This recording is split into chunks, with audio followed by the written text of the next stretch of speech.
Mbote mingi na balandi nyonso ya Congo Suisse Télévision biplace nyonso bozwami na Europe na Amérique awa na Afrique na Angola na Congo Brazzaville bino mutu bomesana kolanda chaîne na bino moko ya internet oyo epesa bino ba information à la source place nyonso bozwami lelo vraiment nazali na esengo mingi ya ko présenter bino micro baladeur na ngai du jour par rapport ya sujet oyo ezo préoccupé ba locataire na ba bailleur.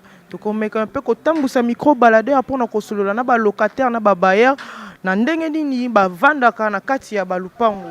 Et puis na ko profiter pe ko saluer vraiment mon boss, mon big boss, mon patron, maître John Simao esika ni azwami ainsi qu'à toute sa famille.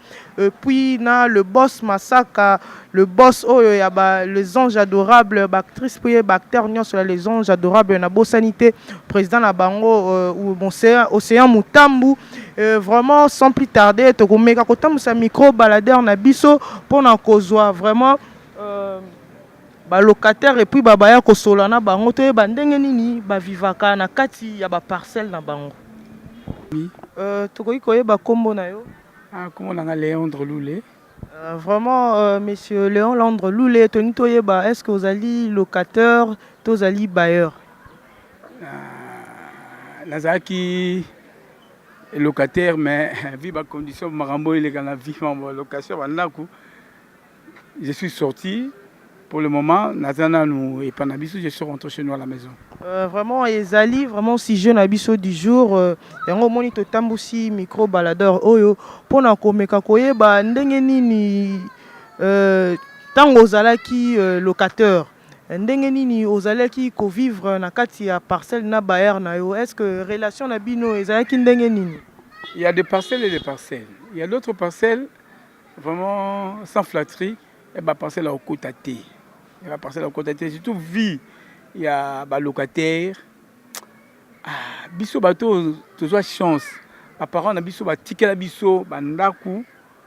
Tu gérer les locataires. Vraiment, il faut to y baka façon de traiter un locataire. Un locataire, c'est un être humain. Yo bailleur, faut y ba modèle nous traiter locataire. Ça c'est un traitement à locataire et pas à bailleur. De deux, traitement par bailleur et pas par locataire. Il y a l'autre parcelle au quota. Parcelle où on attend avant le quota. Tu n'étais pas. Il y a une raison au préféré na o kolonga na lupango wana et puis aux zonga ne pas na bino. Na longue na condition pour nanga personnellement pour moi-même. Je vis que ça va pas. Ça va pas, cela veut dire au moni surtout soza na copain. Vous avez une copine, vous vivez dans le temps où il y a beaucoup de jeunes filles, ça c'est très bien qu'il y aura des problèmes et des problèmes.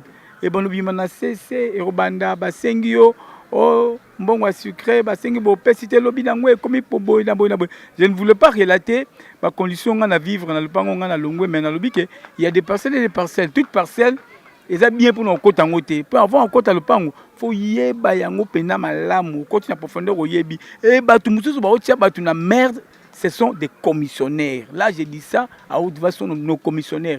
Et ils sont là pour faire du bon à colo, pas du bon à commission. Après, bah, c'est nini, bah, kimi. Vraiment, bah, tout bazolanda o ndenge nini. Et puis, bah, commissionnaire un peu belé bazolanda o. Mais quand un peu coupé sa conseil, et puis na ba bailleur o bazaka ba comportement wana, et puis na ba commissionnaire o bazokota boulou que vraiment entre ba locataire na ba bailleur. Donc conseil nini oyo kopesa par rapport ya bateau baza ba bailleur o baza na comportement wana. Conseil na kopesa na ba bailleur na ba bailleur na ba locataire pe na ba commissionnaire. Je commence d'abord par les bailleurs. Ba bailleur la première des choses bozwa muto ayo ko foutre les pas na yo, zo ene di famille na yo. Traiter neti, soza maman neti o traiter moi na yo, soza papa neti o traiter moi na yo, wana bo marcher malamu. Éviter. Il y a beaucoup de histoires autour de Tanango, Marambo facture à courant, Marambo facture à maï, Marambo coupé par toilette, Marambo entretien la parcelle, Boïban à colo le pango, Bakuma Berité, Basalate. Oh, tout le monde a une parcelle, Moussou, ce qui est par exemple pour foutre un dac ou les 5. Donc comme déjà le 3, donc au mois de mon colo le pango, Bayer, to Bayer, ça kangi de Longi, à l'ingité que. Et ça va sale comportement. Vous en êtes bien pendant les premiers tirs, au moins la c'est beaucoup les 4, les 5. Bonjour papa, on dit ma soute. Bonjour maman. mais pour un nini ce que batant on a nous souhaité que la question ça ira bien batant mususu ça eza bien té ce qui peut aux en moi retard ya kofuta loyer au moins que ba komo linga susu te o qu'il quand même na toilette ba komo contrôler ba tour ya otoka ba mai vraiment yango moni ba locataire na ba bailleur il faut moni ba règlement moni ba habitat ba commune na biso na makambo etali mandat il faut ba sala tout ba règlement mo ekota ya malamu locataire aza mo mbuté et puis il y a locataire quand tu viens louer chez quelqu'un zoa ngo pas louer de pas na bino ne on tira propriété pas na bino tira propriété wana donc respecterait pas na bino respecter wana et aux malamu enfin ce sont nos commissionnaires bon mais marabatu musa na bino il y a plein de commissionnaires ne sont pas enregistrés na musa bon on est baraté na commune soki association ma commissionnaire ezalagaye c'est ba commissionnaire baza na statut moko. Est-ce que bango ba mi créer association na bango ba créer association ba commissionnaire statut bango ba mi tia makambu na bango donc maman c'est pourquoi son excellence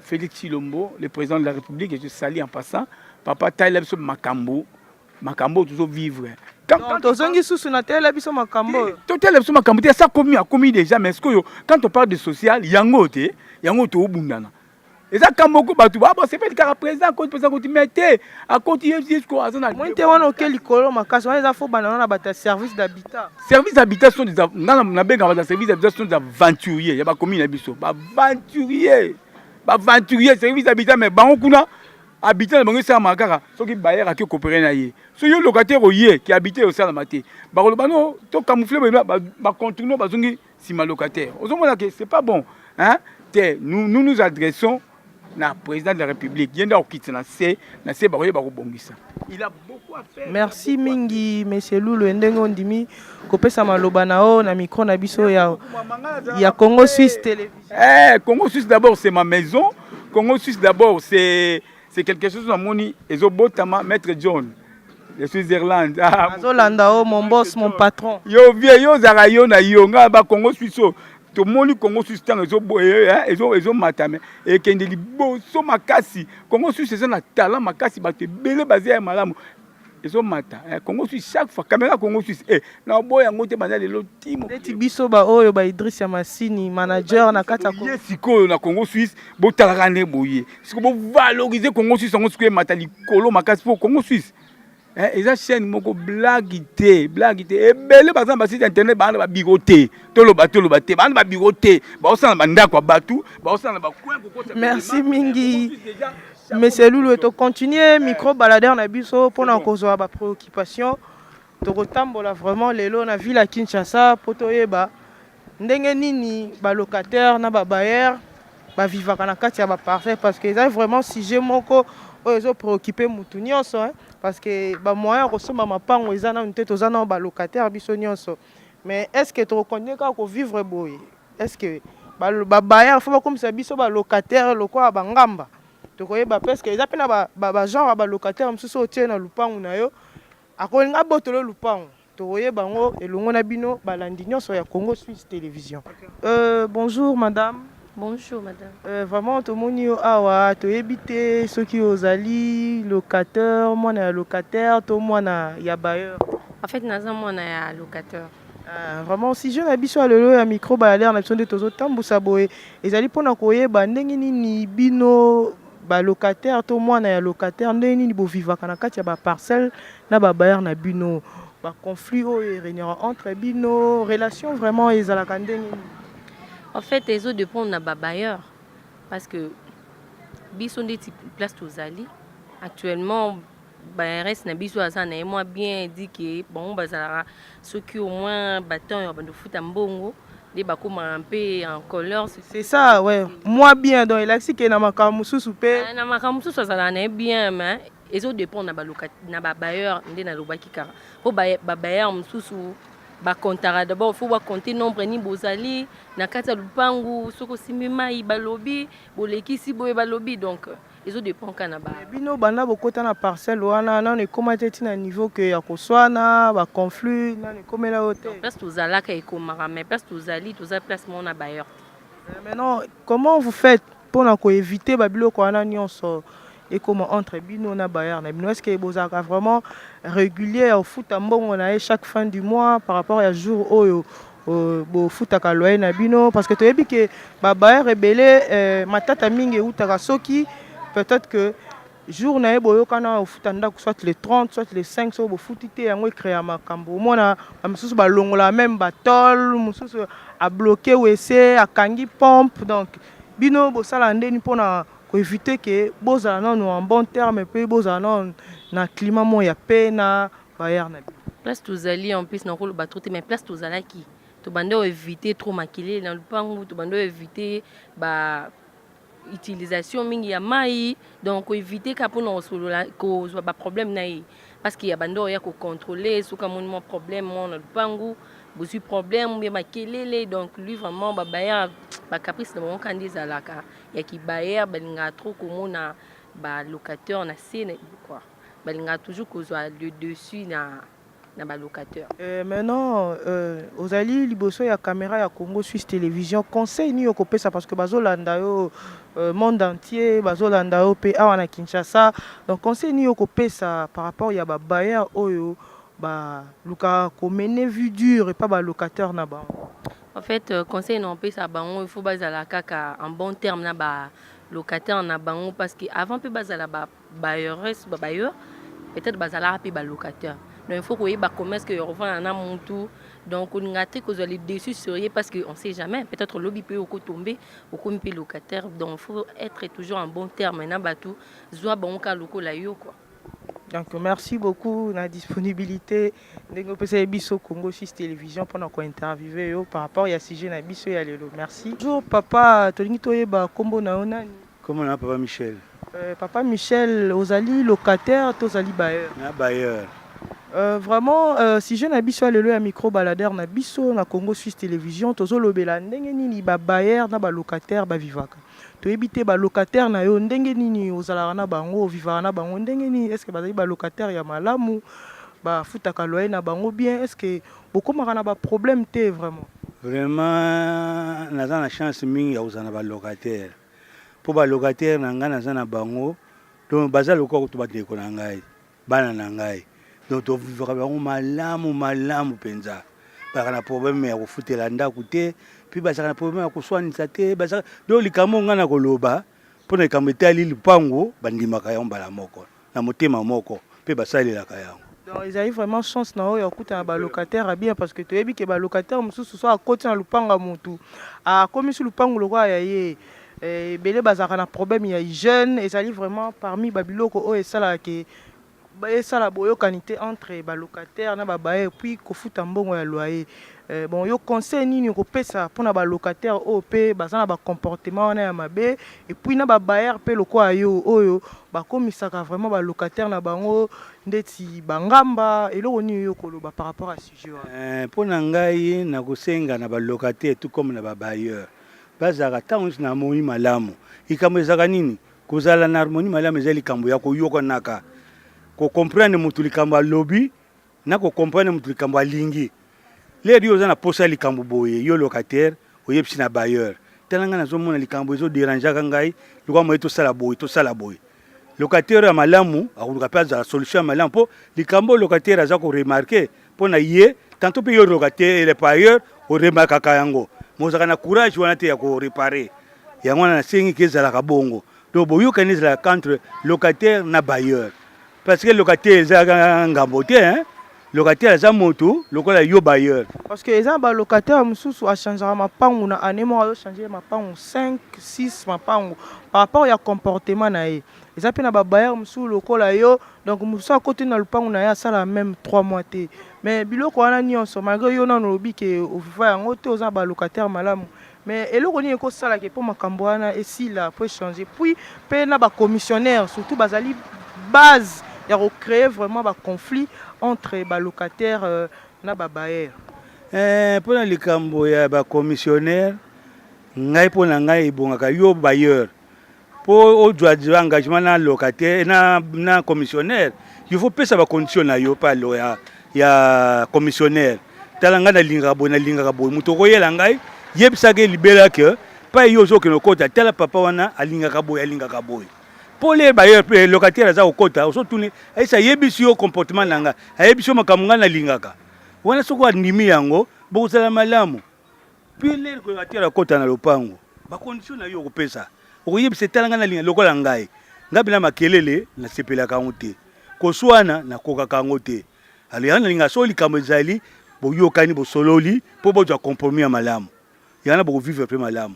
Mais tout le monde a peine à parcelle, moi locataire, à côté, à mobali, à zali célibataire, à komi koluka kolinga bana ya kolupangu ya basi, ba msuma koma atina niveau ya koluka même ko sente ko taba zemi créer ba trouble. Donc vraiment pour na ba locataire ya bongo balinga ko semer ba trouble. Moi locataire alingi mama lopangu.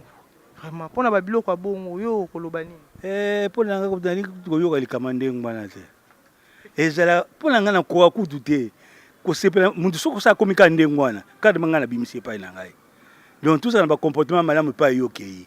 Donc ozala locataire ezate sikoyo les muso na ba moyen na yo d'accord mais ko locataire sikoyo kozala ba moyen wana okomataka lokola okomisa lokola sika na yo moko osa n'importe quoi mutad lobate po yo za locataire ezala bongo te mais ba conflit musu pe e comment que ce que mon locataire wana koti na kati ya lupangu aza mo ba moyen na ye vivaka na ye malamu mingi msu pa kozala na mutuka mais comme aloko ndeti o aza vanta wala kisaka nini eza pe biloko ba baer ba sala mingi to yebi yango eza biloko to vivre na Kinshasa soka lambi soso mais yala kisaka nini yala mbaka misuni biso lema bandunda eza lupangu na ngai mwana mo locataire lera yake pa ina yo moko ndimi azala locataire makamando kwa locataire italié yo ku bayer ko ikuna na makamanda ka locataire te alamba ka soso mikona mikolo alamba so ni mikona mikolo wona ezali kamuna ye wala ndaku na ye yo ndaku na yo so yo ko kana yo te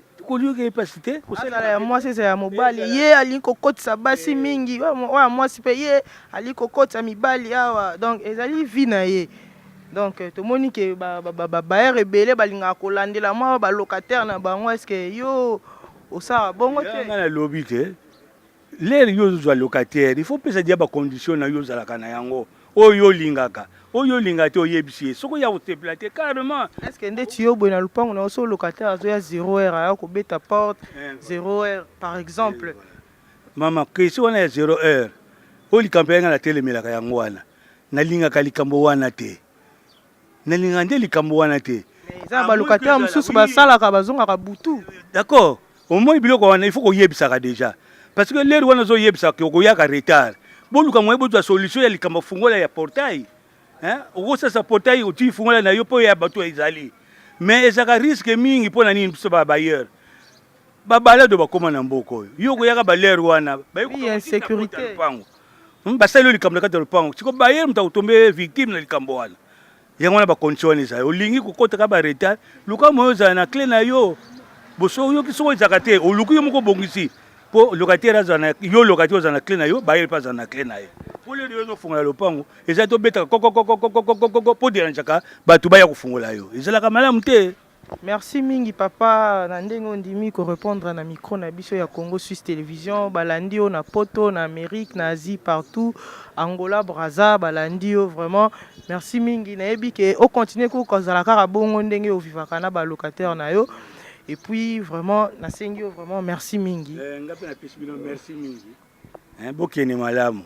Na tondi bino botondi. Wana bauti kolanda ndenge nini tosolaki na ba bailleur na biso na ba locataire ba mbenga ko pesa moi ba préoccupation na bango par rapport à ndenge nini ba vivaka na ba parcelle ndenge nini climat elekaka entre bailleur na locataire na kati ya ba parcelle vraiment ezali eloko oyo ezali vraiment courant na kati ya Kinshasa par rapport ya sujet na biso ya lelo vraiment to komeka pe ko pesa ba conseil de part et d'autre eza ba genre ya ba bailleur mususu ezali bazali vraiment ko vivre na ba locataire na bango malamu te donc bazali na ba comportement moko oyo peut-être koki ko supporter ko vanda na kati ya parcelle na été ceux qui bokomi par exemple les 30 selon des mutu afutaka ndako na ye bamusu bafutaka les 5 ndeti nga nafutaka les 15 donc so ekomi avant jour wana omona ate bozoki kopesa na mbote na papa lupango te na mama lupango a changer directement comportement na ye donc akomi kaka elongi ya kokangama parce que ayebi ke donc pour ce jour on est commis opesa ye explication te ezali ba comportement moko vraiment oh, il faut vraiment côté les mélango donc au moins ceux qui peut-être ou essayer bo sala ka ba tour a commis vraiment colérique ali écouter nana tselo le bébé si ou essayer bo na a commis koloba loba loba loba même au moins na ba paya koya na parcelle a fois yeba ay ko luka nini azo luka nani donc ezali malamu te ba genre ya ba comportement bongo et pas ba bailleur puis pe ba locataire mususu soko koti par exemple na lupango ya mutu nyonso na kati ya lupango na ye azalaka mwana ba exigence na ye azalaka mwa ligne droite na ye oyo alingaka à vivre selon ndenge caractère na ye moko mais ntango yo locataire okoti na lupango ya mutu il faut koétudier mutu faut yeba mutu yango ndenge azali par exemple ceux qui yo osalaka na yo na butu ozongaka tard par exemple après 0 heure il faut soki oza na mutu te oyo akoya kobetela akoya kofongolela o porte mais kolinga te ke kodéranger oye na butu ozobeta porte makasi ndutu non non quand même ezali tapage nocturne mais eza mpe na balocataire mosusu oyo bavivaka mpe bien mais akutani na bayer mabe donc tozopesa kaka conseil soki oyebi ke oza locataire to oza bayer oza genre ya comportement oyo peut-être ekonuire bato il faut vraiment koluka kochanger il faut vraiment kotelemela eloko wana vraiment mutu nyonso oyo azolanda émission oyo ezala babayer ezala balocataire eza même mpe bacommissionnaire parce que bango mpe bazali à la base ya baconflit ebele oyo ezosalema lelo na baparcelle entre balocataire na babayer vraiment balocataire oyo ya malamu vraiment botika na comportement na bino wana ya malamu donc soki ofutaka ndako na yo le 30 par rapport à bamoyen na yo oyo ozwaka vraiment lukaka toujours kozalaka en bon terme na bayer na parce que soki ozovanda na parcelle moko ke bozoyokana te omona ke ozala mal à l'aise parce que ye azali mokolo lupango yo ntongo okomi komilakisa okomi osala kikodo lokola lupango na yo ye azali na bamoyen nyonso ya kolukaka okite parce que oza na kati ya parcelle na ye eza te mpe ke oza mowumbu donc eza ndenge moko mpe na babayer mosusu soki oza na locataire wana azali nanu mwana na yo te eza te ke yo fo luka obanda koreduke ye ndenge oredukaka bana na yo na kati ya ndako parce que locataire azali mutu mosusu aye nde kofutela mbongo na ye chaque fin du mois donc il faut un peu koluka kobongisa bacomportement wana et puis c'était na betaki lisusu par rapport ya bacommissionnaire yo ntango mokolo lupangu apesi yo baexigence abiki aza na mwana moko mais yo na souci ya koluka kozwa kaka mbongo ya commission okoyela ye mutu moko aza na bana 7 to 8 mais oye représente comme si azali célibataire to aza na mwana moko et par après tomona nsima mikolo bilongi ya ndenge basort to mwana nkazi mwana mama kulutu donc omona directement ezali parmi bapremier biloko oyo ekreaka nanu conflit omona ke bayer mbala moko asepeli te mais comment c'est posé nga lobe na ngai oyelanga mutu moko aza célibataire to aza na mwana moko yo yelinga mutu wana bana sito 7 bakoya kotondisa wese na nga bakoya kobebisa lupangu na nga donc vraiment il faut balocataire mpe toteya mpe bana na biso bayeba ndenge nini ya vivre na kati ya baparcelle donc eza bana mosusu mpe bazali parmi bango nde bacréateur ya baproblème donc omona baparent na ye baa na comportement mosusu mais aza na bacomportement mosusu epela na genre ya bacomportement wana vraiment na kosenga bino merci mingi oyo bozalaki ebele vraiment liboso ya baposte récepteur na bino mpona kolanda rubrique na biso oyo micro baladere na biso ndenge etambolaki mpona kopesa bino biyano par rapport ya sujet oyo nakobosana te kosalue vraiment bato oyo nyonso basoutenaka nga de loin comme de près donc bato nyonso oyo bazalaka na ngai r nyonso et puis nabosani te mon boss mon big boss na kati ya Switzerland maître John Simao mosala kaka nde tozosala il faut kaka bon encouragement belé vraiment ezo rendre biso encore plus forte et puis nabosani te le boss Masaka na kati ya Switzerland nabosani te bandeko na o bazana pa accompagnaka ngai nyonso nabosani bino te na otanga bakombo te po bamisu bakosilika vraiment bosabone massivement na Congo Suisse Télévision parce que ezali chaîne moko internet o epesaka bino ba information à la source que na kolukela bino ba information ko kundola place information ezali ba actualité nyonso o bozala ngo posa boko banda kolanda ngo kaka na Congo Suisse Télévision na manager Idriss Yamassini vraiment na yebi ke bozala ki ebele pona kolanda et puis bo sepeli vraiment na sujet oyo tomekaki ko décortiquer lelo nayebi ke tokutani à la prochaine, bye bye.